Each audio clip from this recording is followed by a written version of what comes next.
तो क्या हाल है दोस्तों, मुझे पता है कि आप भी पोको X7 Pro का अनबॉक्सिंग वीडियो और एडवर्टाइजमेंट देख के अपने दिमाग पे ताला लगा चुके हैं, लेकिन आज मैं आपके सारे ताले खोलने आ चुका हूं।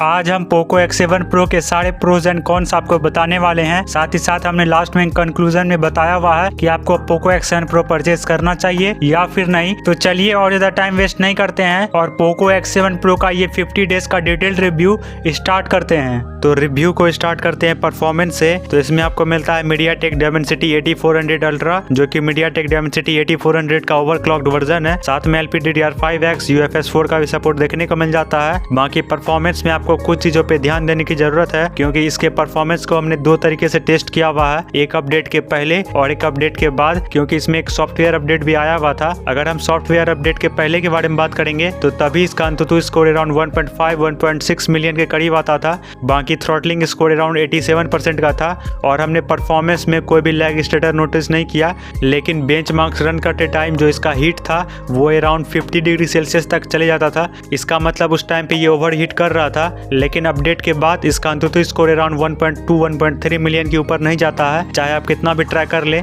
लेकिन थ्रॉटलिंग स्कोर अभी भी 86% ही दिखा रहा था। लेकिन इस बार जो बेंचमार्क्स रन करते टाइम हीट था वो अराउंड 43 डिग्री सेल्सियस मैक्सिमम था। बाकी हमने 3D मार्क टेस्ट भी किया, उसमें भी ये 46 डिग्री सेल्सियस से ज्यादा हीट नहीं हो रहा था। इससे पता चलता है जो ओवर हीटिंग इश्यूज थे पहले उसे पोको ने सॉल्व कर दिया है। बाकी अगर हम रियल टाइम गेमिंग के बारे में बात करेंगे तो BGMI, जेंसिंग इम्पैक्ट जैसे गेम्स आप 60 FPS पे कंटिन्यूअसली खेल पाएंगे। कोई भी लैग स्टेटर फ्रेम ड्रॉप्स हमने नोटिस नहीं किया। बाकी आप COD मोबाइल जैसे गेम्स भी खेल पाएंगे हाईएस्ट सेटिंग पे। बाकी हमने एक वीडियो जो कि अराउंड 6 GB प्लस था, साथ में 15 मिनट्स का था, उसे रेंडर किया और ये 5 मिनट में से फुल रेंडर कर देता है। तो इन सारे चीजों से पता चलता है कि इसका जो परफॉर्मेंस है वो काफी जबरदस्त है और आपको परफॉर्मेंस से रिलेटेड कोई भी प्रॉब्लम देखने को नहीं मिलने वाला है।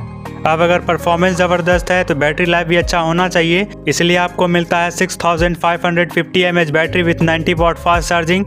कोई भी वायरलेस चार्जिंग का आपको सपोर्ट देखने को नहीं मिलता है। बाकी हमने इसके बैटरी लाइफ को दो तरीके से टेस्ट किया हुआ है। पहले टेस्ट में हमने इसे फुल चार्ज किया और 12 बजे के करीब से इसे यूज़ करना स्टार्ट किया। हमने मिक्स्ड एंड हैवी यूसेज किया हुआ है, आप क्लियरली स्क्रीन पर डाटा देख ही सकते हैं। बाकी हमने गेम्स खेला, बहुत सारे ऐप ट्रैक किए जैसे कि इंस्टाग्राम, फेसबुक, ट्विटर, क्रोम, सारे ऐप्स ट्रैक किए हैं। तो 11 बजे के करीब इसका बैटरी अराउंड 1% पे आ चुका था। इससे ये पता चलता है कि अगर आप हैवी यूसेज भी करते हैं तो आपको ये अच्छे से पूरा दिन बैकअप दे देगा। बाकी दूसरे टेस्ट में हमने इसे फुल चार्ज फिर से करके रात के 10 बजे वीडियो प्लेबैक करके छोड़ दिया, वो भी 4K वीडियो प्लेबैक, और लगभग 11 घंटे बाद भी 55% बैटरी रिमेनिंग था। इससे ये पता चलता है कि अगर आप मल्टीमीडिया कंजप्शन भी करते हैं, यूट्यूब सब पे वीडियो देखते हैं, तो भी आपको अच्छे से पूरा दिन का बैकअप मिल जाएगा। इवन आप एक दिन से ज़्यादा भी इसे यूज़ कर सकते हैं। और चार्जिंग तो फास्ट है ही, अराउंड 45 to 50 मिनट्स में इसे फुल चार्ज कर देता है। तो बैटरी इसका ज़बरदस्त है, आपको हैवी यूसेज पे भी कोई दिक्कत नहीं होने वाला है। साथ में चार्जिंग भी फास्ट है, तो बैटरी लाइफ एंड चार्जिंग के मामले में आपको कोई भी दिक्कत देखने को नहीं मिलेगा। अब अगर कैमरा के बारे में बात करेंगे तो इसमें आपको मिलता है 50+8 ऐसा dual camera setup with OIS, और आप रियर कैमरा से 4K 60 FPS पे वीडियो रिकॉर्डिंग शूट कर पाएंगे। साथ में आपको 20 मेगापिक्सल की सेल्फी का सपोर्ट मिलता है। पूरा HD 30 FPS पे आप वीडियो रिकॉर्डिंग शूट कर सकते हैं सेल्फी से। बाकी अगर फोटोज देखेंगे डे लाइट कंडीशन में तो मैं कहूँगा बिलो एवरेज फोटोज जैसे क्लिक करता है। अभी भी पोको को बहुत सारे इंप्रूवमेंट की जरूरत है, specially in cameras. Primary sensor है लेकिन फिर भी उतना कुछ खास फोटोज नहीं निकल के आते हैं। हाँ, वैसे डायनामिक रेंज अच्छा है, कलर्स थोड़े सैचुरेटेड है, इस वजह से देखने में अच्छा लगता है। लेकिन जो प्रीमियमनेस, क्लैरिटी, डिटेलिंग, ये सब कहीं ना कहीं मिस नजर आ रहा है इस फोटोज में। बाकी अल्ट्रा वाइड सेंसर के फोटोज देखेंगे तो यहाँ पे भी फोटोज ठीक ही है, उतना भी कुछ खास नहीं है। बाकी प्राइमरी सेंसर से कलर शिफ्टिंग उतना नजर नहीं आता है, तो ये चीजें ठीक है। लेकिन प्राइमरी सेंसर के साथ साथ अल्ट्रा वाइड सेंसर में भी इंप्रूवमेंट की जरूरत है। बाकी लो लाइट कंडीशन में फोटोज देखेंगे तो मैं कहूँगा ठीक ही फोटोज हैं, उतने भी कुछ खास नहीं है कि मैं आपको रिकमेंड करूँ कि आप जाइए नाइट में फोटोज ट्राई कीजिए पोको के फोन के साथ। डे लाइट के साथ साथ नाइट में तो बहुत ज्यादा इंप्रूवमेंट की जरूरत है, मैं ऐसा ही कहूँगा। तो मेरे हिसाब से कैमरा एक ऐसा पार्ट होगा जहाँ मैं इसे आपको बिल्कुल भी रिकमेंड नहीं करूँगा।